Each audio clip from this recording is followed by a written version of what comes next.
Morning. Welcome to training camp. Good to be here. A couple of non-football related items kind of before we get started. Certainly be remiss if didn't acknowledge, what went on with the flooding there in the middle of the state, a few weeks ago. I'm sure a number of people have been affected, a number of people that we all know, you all know, probably been affected in some capacity. It's devastating, honestly, and to see the support that people have received from not only the Texans but throughout the state of Texas. It's kind of heartwarming, kind of puts everything in perspective.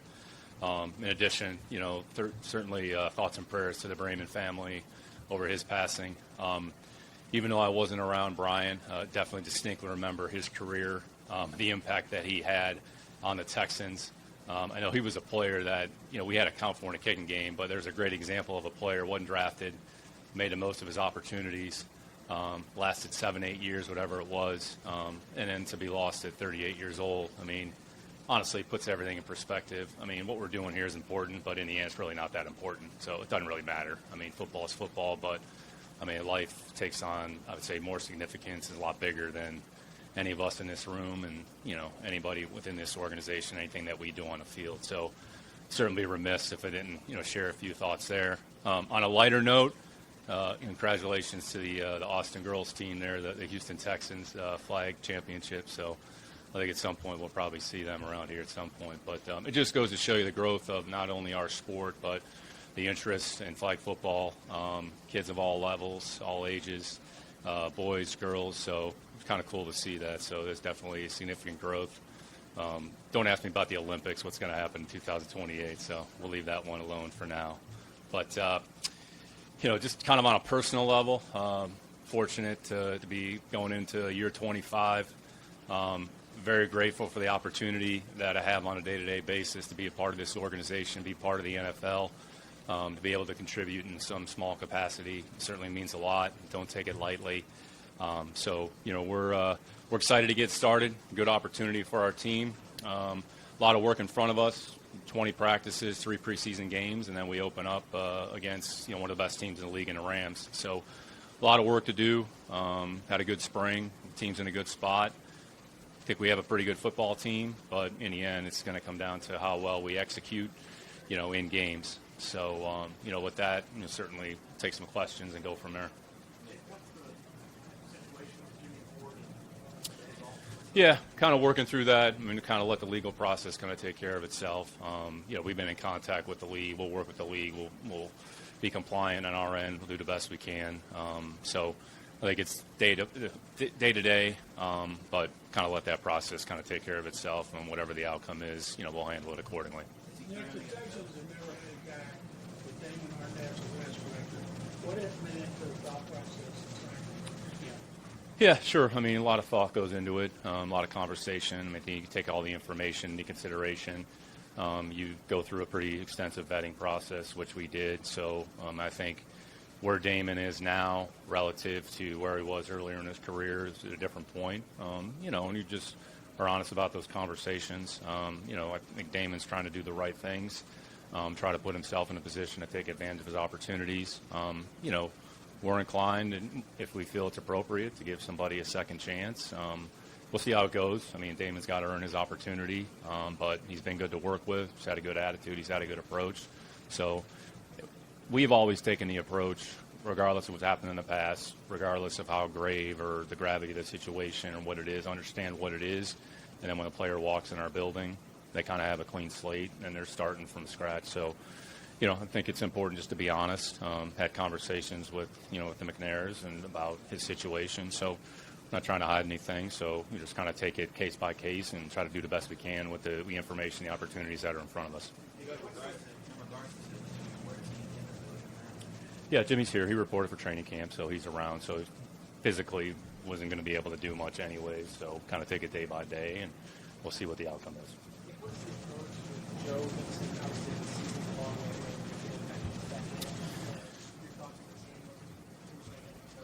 Yeah, I'd say a lot of players. It's really every player is a little bit different. So whatever their situation is, wherever they are medically, we'll kind of take it one day at a time. I'm not going to put any timetables on anything, so we'll deal with it. We have 90 players that are here. Some are able to practice, some aren't. At some point, they'll be able to practice. So as far as what it looks like once the regular season starts, probably a long way away from that. So I think it's important for everybody to go out here and kind of establish their level of play, their performance, take advantage of their opportunities. This camp is going to be about competition. I mean, that's what it's going to be about. The roster will kind of sort itself out, but like I mentioned a little bit earlier, 20 practices, 3 preseason games, try to get a good evaluation of the players we feel we need to get an evaluation of, and then put ourselves into position really with the focus. I mean, again, the Rams are one of the best football teams in the league, so, it's going to be a big challenge in front of us. We understand what that is, so there's kind of a balance of got to get the team ready, but also kind of have our sights set in front of us with the first opponent, which will be a significant challenge for sure.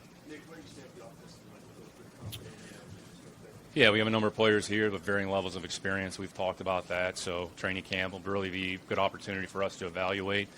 Be a lot of competition. I mean, games are won and lost on the fronts. So, I mean, you look across the league. So, and you build your mental and physical toughness, your physical play in training camp. So once the pads come on, we'll have a better idea of what that looks like, what that entails. But it's been a good group to work with. They've had a good attitude. They work hard. They're coachable.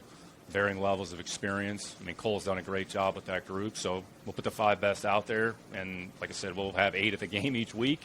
How many we carry on the roster, we'll always do what we think is best for the team. Rico talked about wanting to change the culture in that room quite a bit in the offseason, the mindset in there. Do you feel like you did that? Like, what says that you did that?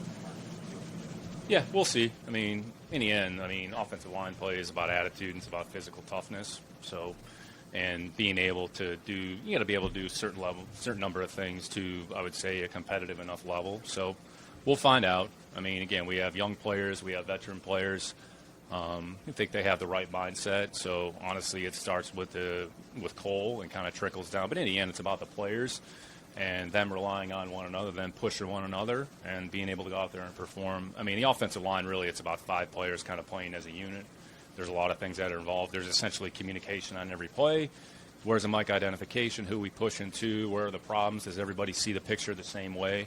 So everything kind of goes inside out, so relative to the communication. So we'll kind of see what that looks like. Understand each week's going to be a different challenge from the defense. Who we see what our defense does is going to be different than the Rams do. So it's just understanding where the problems are, get the information communicated appropriately, and making sure we're getting the blockers distributed appropriately. There are going to be times where the defense wins, and there are going to be times where, we win. So hopefully we're on the positive side of the ledger more often than not. So, we'll see how it goes in training camp. Excited for that group. It's a good group, so we'll let the competition kind of sort itself out. On the new system, the new offensive system, I know when they hired Bobby, it was kind of like a learning experience for you. You said you were learning a lot about the new system. How does your familiarity with what Caleb does change the way maybe you are as like an asset on the offense? Not necessarily. I mean, I'll try to stay out of the way. So just try to have an understanding of what we're trying to accomplish. I mean, offensive football in the end, it's about 3 things. It's about moving the ball, it's about scoring points, and it's about taking care of the football. So you can put whatever system you want to put on the field. That's what offensive football is about. And if you win 3-2, that's a good outcome. If you win 50-49, that's a good outcome. If you run the ball 40 times in a game and win, that's a good outcome. You have to throw it 50 times, so I think the big thing is what do we got to do each week relative to the opponent. I mean, that's what offensive football comes down to. So, again, my experience doesn't necessarily have any relevance to where we are now. We're about the 2025 Texans offense, what that looks like. And we'll find out here in training camp. We'll get a little more information. And in the end, it's about going out there and being able to move the ball and score points. What do you like about that combination of Kirk and Higgins bringing both of those guys for CJ Stroud here? Yeah, I mean, Kurt's got a lot of experience. He's been a productive player with his opportunities, when he's been healthy and available. So very professional, very smart. I mean, he's not just an inside the formation player, has some position flexibility. Higgins, I mean, he's a young player. We think he has some traits and attributes that we like, which is why we drafted him. So he's got a lot of work in front of him. So he's going to face some challenges like most young players do. But I would say overall, collectively, that group, really good attitude. I mean, they're emblematic of kind of the team. I think we got a number of players on this team that are focused on work and kind of let their actions do the talking. Because in the end, everybody can talk and say, what's going to happen? We can do this. We want that to happen. But in the end, it's going to come down to the work. It's going to come down to our actions on the field, and it's going to come down to our execution. So, we feel pretty good about that group. I think we have pretty good depth. So, kind of let the competition sort itself out.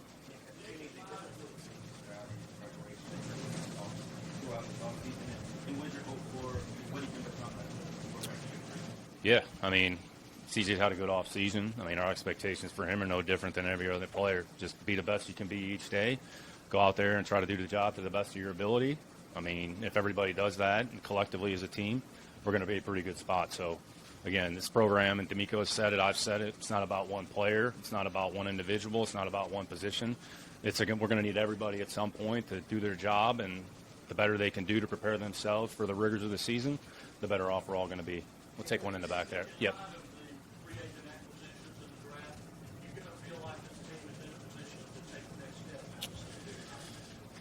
Yeah, I'm not really sure what the next step is. I mean, we have a good football team, so we've been one of the best 8 teams in the league the last 2 years. So what's going to happen beyond that? I mean, nobody has any idea. I don't have any idea.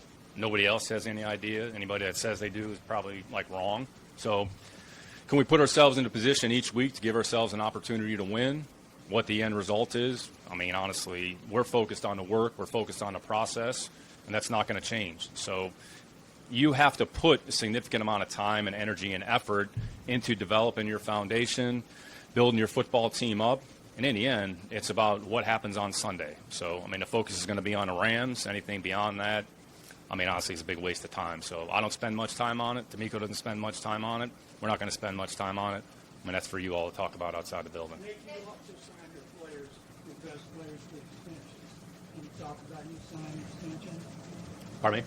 Can you talk about you signing an extension? Yeah, I don't think there's anything new to report on my end. So, I mean, again, I've never talked about anything that I've done, privately. So I love being here. Got a great opportunity. Got great support from ownership. Phenomenal head coach. Great working relationship with him. So I'm just thankful for the opportunity that I have. I mean, nothing's new. I don't have anything to report on my end. So I'm just here to kind of take it one day at a time and try to do the best I can for the organization, for ownership, for the players, and for the coaches. So as long as they have me here, I'll stay. And then when they want to kick me to the curb, then I'll go find and do something else. But love being here and grateful for the opportunity I have each day. Is there one thing about this team that will impact you the most? Yeah, I want to say the attitude and the approach to work. We have a lot of guys that are very diligent, and it's about the work and not really worry about a bunch of superfluous things or things on the periphery that really don't have any relevance to winning. I might have mentioned this to Sean and Seth a little bit earlier in the spring, but just anecdotally, it was a little bit later in the spring. I want to say it was sometime in June, where our D'Amico and our offices are situated. The weight room's right behind us, and you have the window. So I hear just some random noise, and I kind of peek my head over my shoulder. I mean, Higgins and Noel were in there with their helmets on, catching off the jugs in the afternoon when nobody was around. So I would say that's kind of a microcosm of the team and the players that we have, and that's where we want to keep the focus. And I think our players are motivated more about just putting a good product out there and putting the work in and not necessarily worry about other things that are outside of their control.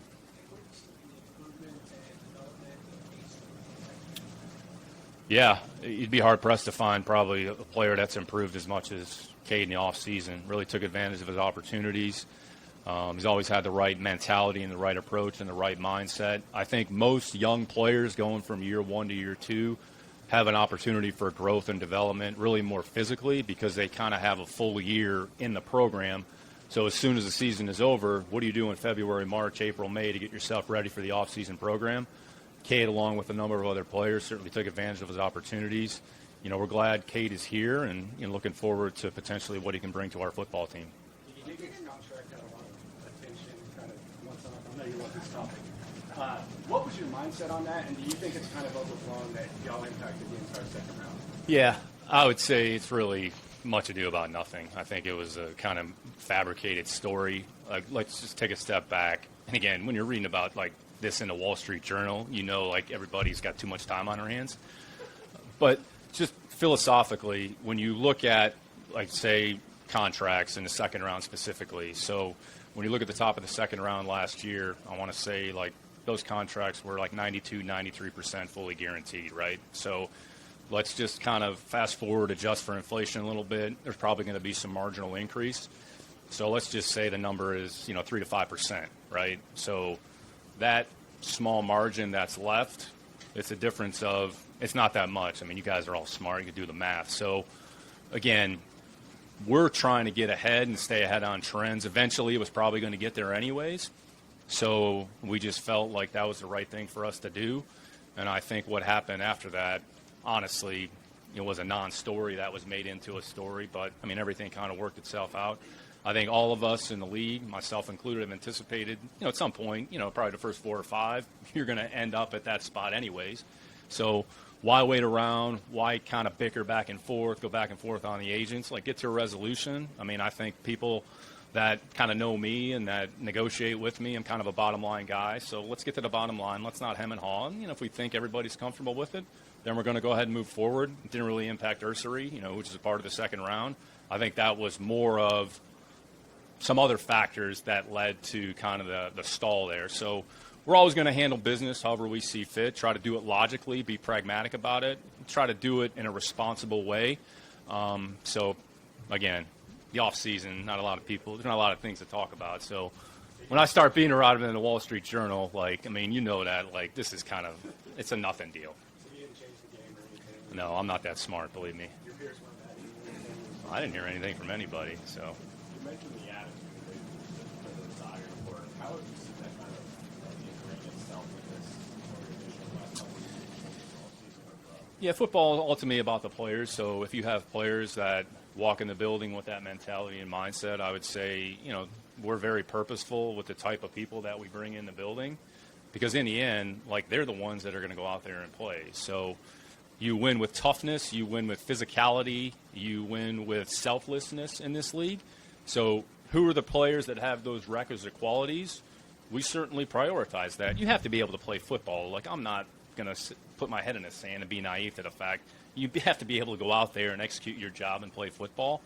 But you can find players who are good at football and have the other traits that we prioritize and covet. So we make a commitment to that. And at times, if you feel like you're going to step outside of that, that's okay. You just want to make sure that you have a reason for doing that. So as long as you have the foundation in place, and again, when people walk in the building and they see Will Anderson, they see Jalen Petrie, they see the approach that those players have, if you walk in and aren't doing the right things, everybody's going to know. So that's part of our responsibility. It's something that we emphasize to our scouting staff, and we have one of the best scouting staffs in the league. Fortunate to work with that group on a day-to-day basis. They understand what's important, what we think wins in this league. So we're going to prioritize that, and that's our commitment to doing the right thing. And in the end, it's about doing the right thing by the players.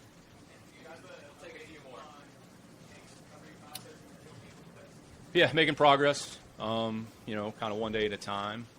But Tank's had a good attitude. He's been in the building essentially every day. He's working really hard. So we're not going to put any timetables on anything. If he's ready to play, great. If he's not, he's not. So we'll kind of take it as it comes.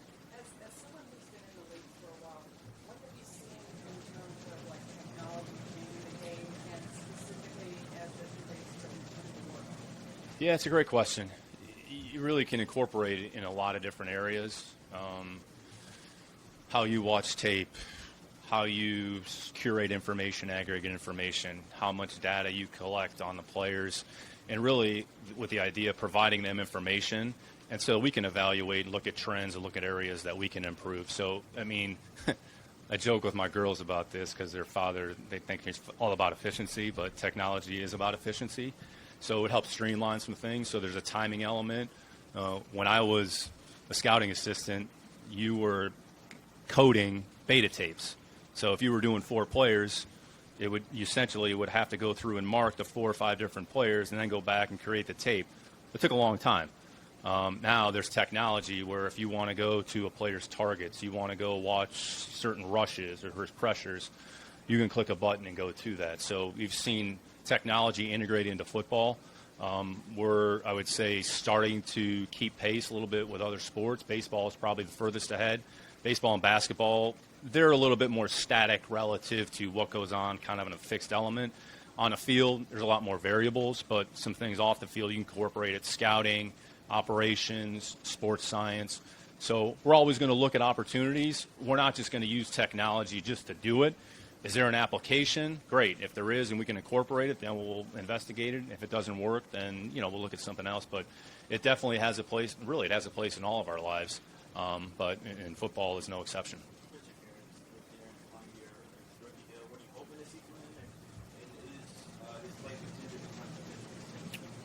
Yeah, I mean, same thing, expectation for him, come out here, work hard, be the best version of yourself each day, and don't put any timetables on it. Christian's play a lot of good snaps for us here, so, whenever he's ready to play and whatever he's able to do to help the team, that's what the focus is. Where have you kind of seen the team grow the most when we first got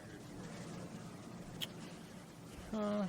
I think we've improved, hopefully, we've improved kind of the personnel, and I think we've created a team where we feel like we've given ourselves an opportunity to go out there and win each week. I mean, margins are very small in this league. 70% of the games were one-score games in the fourth quarter last year. So that's all you're trying to do is create a team that on a week-to-week basis you feel provides an opportunity for you to win. Doesn't mean you're going to win. But I think we have, over time, we've been able to, in all areas, just bring in people that are selfless, that have the right mindset, that want to work hard, that put the team first, and are about winning. Because in the end, this league is about winning, and when you win, it makes everybody happy. Nick, one more thing. John Waite's been here 15 years. Going to be sprained at the same time. What went into the decision to move on? Yeah, hopefully John's number will be in the rafters here, when he retires from football. It meant a lot to this organization. He's made a significant impact, in the community. John was a free agent, so we kind of went through that process. He made a decision that, he felt was in his best interest to sign with San Francisco, so wish him nothing but the best, hold him in the highest regard. Meant a lot to me personally in the time that we were together. So, wishing him and his family, nothing but success. And they're always going to be a part of the Texans organization. So, I think that's a good example of, the only thing that's consistent in this league is change. So, John will do a good job for the 49ers. We'll see him a little later in the year when we play them, but certainly wish him and his family well and, embrace him with open arms when he comes back to the Texans. Anybody else? All right. Thanks, y'all. Appreciate it.